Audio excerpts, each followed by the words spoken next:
So a Twitter account, the NBA Central, put out a post that's generated a lot of buzz, a lot of conversation. Uh, they put out a picture, as a lot of these Twitter accounts have, of pick the three best of something. For them, they put out pick the three best college point guards here. And I'll give you, it was 9 pictures, DJ. I'll give you the 9 pictures.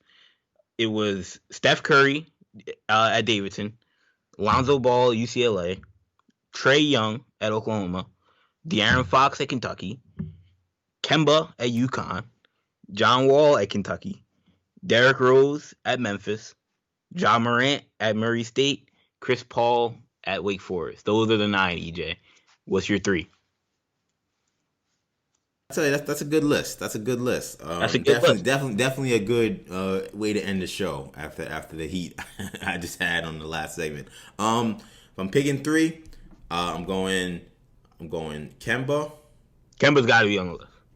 Yeah, I think he's a must. The only national champion on the list, so he's got to. Yeah, it's true too. I'm going Kemba. I'm gonna go John Wall. Wow. Okay. I can see John Wall. The third spot is tough. The third spot is tough, but I'm gonna give the edge. I'm gonna give the third spot edge to Steph Curry. Slightly over Derrick Rose. But John Morant's right there too for me. But I'm gonna go. Yeah. I'm gonna go with Steph because I feel like they both had great runs in the tournament. Steph had multiple that were longer. Yeah, and Steph, with the fact that he was carrying a team that was, clearly not to the level of the team they were beating. I think I would lean Steph, but it's close, man. All these guys were nasty. Right. Yeah. So for me, I agree. I think Kemba's got to be a lock. He's got to be the first name. We're talking about, again, a guy who won a national championship. And while it wasn't the best season, it was. I mean, that was the season John Wall was playing, right? Or was that the? I'm not sure. No, yeah. No. It wasn't year after year because he was in the Brandon Knight draft. Yeah, exactly. But still, it wasn't the best year of college basketball, but still won a national title with let's face it, an undermanned UConn team. It didn't have a whole lot of talent around him. Had probably a similar amount of talent to a lot of these other guys, besides maybe Ja and Steph Curry, but if you're talking like a Trae Young or Alonzo or somebody, or Chris Paul. I think Derrick Rose, to me, has got to be on the list, man. To get his team to I see that. I understand it. Yeah, I'm a Memphis fan, but like Derrick Rose, he was number 1 pick in the draft. The only one that was the number 1 pick in the draft. Besides John Wall. Yeah, and John Wall was also number, so that's fair. And in John Wall, I think it's between John Wall and John Morant, personally. I can see Steph Curry. I guess Steph Curry, because it's like, if you're going to consider John Morant, you kind of have to consider Steph Curry. I do feel like, I don't know, there's something about the fact that Steph Curry kind of, I don't want to say he wasn't a pure point guard or what. I don't know what it was. No, that's fair. He wasn't a pure point guard. I think that's a fair statement. I thought about that too. Wasn't a pure point guard, especially not till the end. But, he kind of, it's just like John Morant, it was different. Because maybe it was just because he averaged, 20 points, 10 assists, and that's what Trae Young did as well. But Trae Young just lost too many games. His team, wasn't that good. So I don't know. I'm gonna go with. I think I'm gonna go with John Morant over John Wall. I think you're bugging. Yeah, I'm probably bugging. John Wall was incredible. John Wall's after a triple-double in the OVC. It's true. You saw what he was doing to the best schools in the country when he was in college. John Morant was too good for me. John Morant is a bad boy, and I love Ja, but college John Wall in the Ohio Valley, I don't want to know what those numbers look like.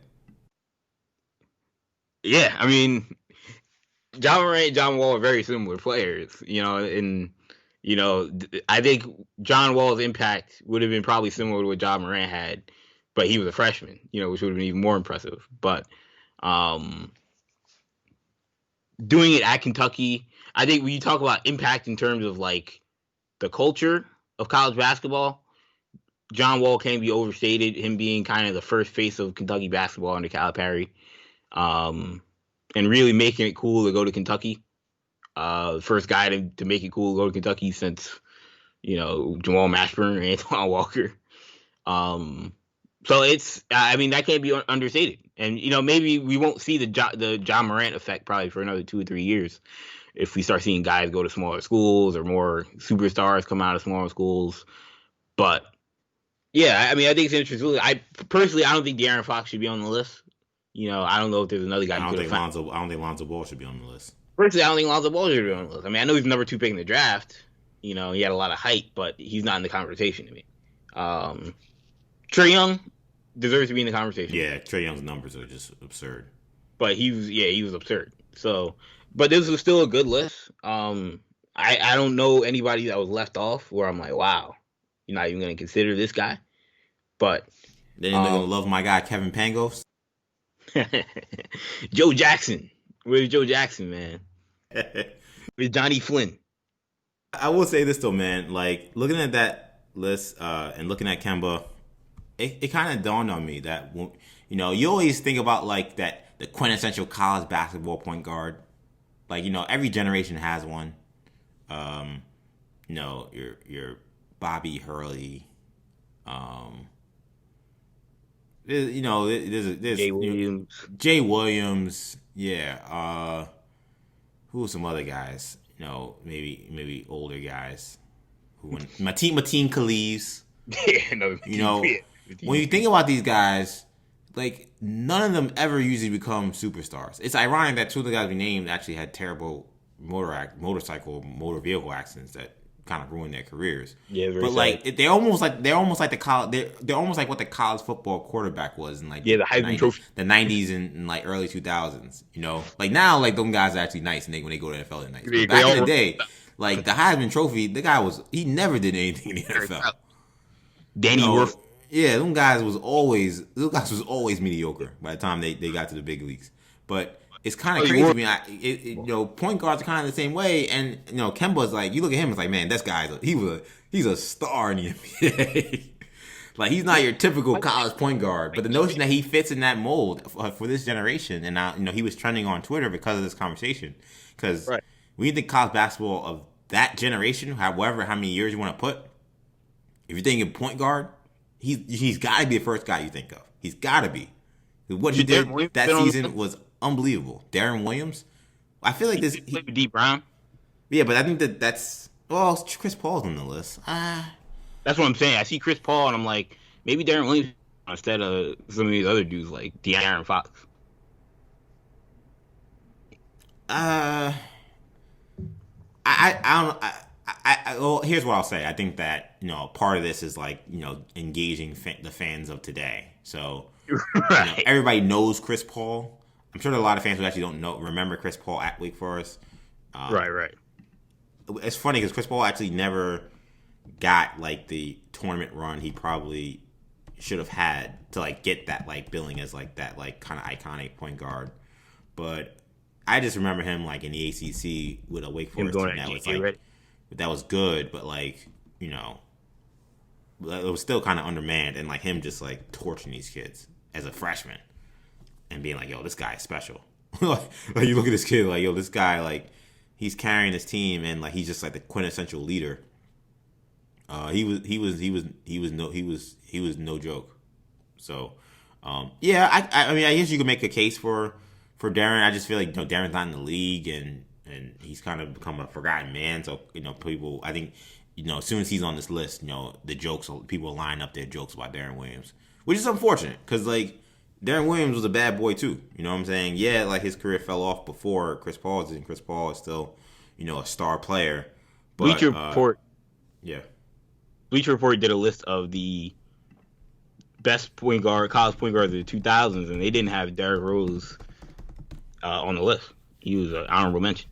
So that's nonsense. It's probably nonsense. Yeah, if you look at Darren Williams' stats as a college player, like Like, he never averaged more than 14 points. Yeah, they did have Darren Williams. Looking at his numbers, it's kind of crazy. He was like the number 3 pick in the draft. I know he was nice, but we know he was about 12 points, 7 assists. He played on a great team. The team was undefeated. So I mean, that's true. But a lot of on that team. But I think considering like how he was such a numbers guy when he got to the NBA, like kind of looking at his stats now, it is kind of crazy to be like, oh wow, his numbers are kind of pedestrian. Like again. And it wasn't like, he was a freshman who was he was a 3-year guy. This is his 3rd year he's putting up these numbers. He's shooting 43% from the field. Like, none of this stuff jumps out on the page at you. Kemba was 3. I remember he was an assassin in terms of a clutch shooter. I do remember that. I remember like, man, this guy, it seemed like every time the chips are down, here comes Darren Williams with a big shot.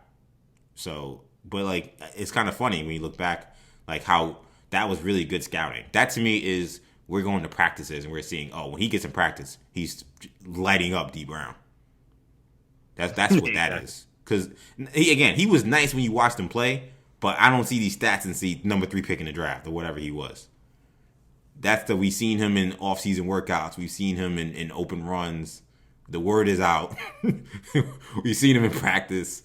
We got some more intel on this kid. The only other guy you could have put on the list from recent years that you could have entertained were Kyrie. He didn't play enough games, obviously, but played enough games. So, didn't play enough games.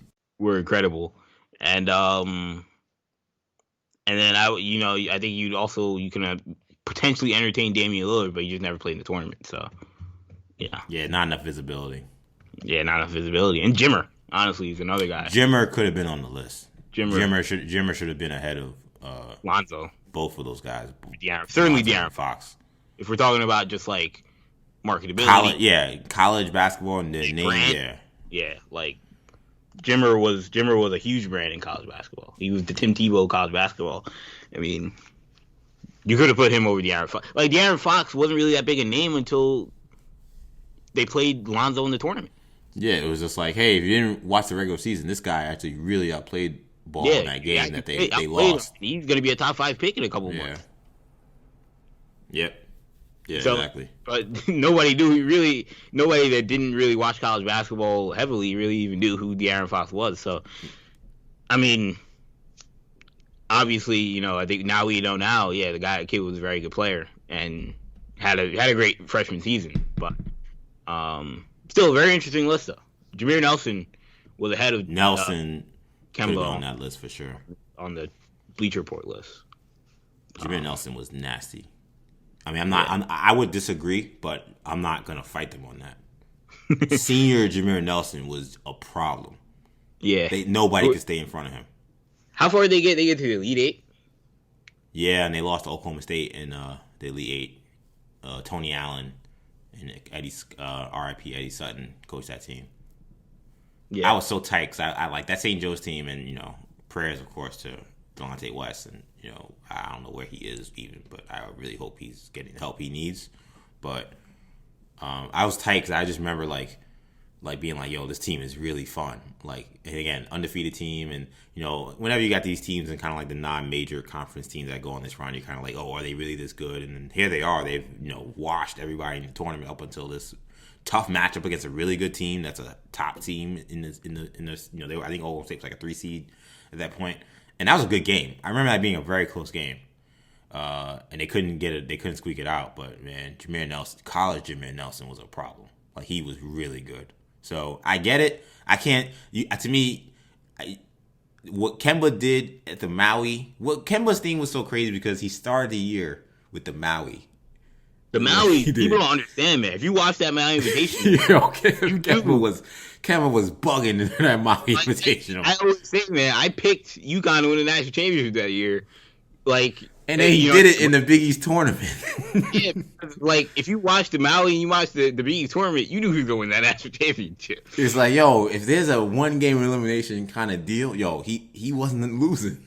That's what I'm saying. He's like quintessential college point guard. Like, the notion of college basketball being like, man, if you got a guard who just is tough as nails and is going to be able to get where he needs to go and he's going to make the right plays to win at the end, like, the picture is Kemba Walker in the dictionary. Like that's who he was. He was that caricature, that like ideal that you think of when you think of college basketball and tournament play and guard play being essential. Kemba like did all of it.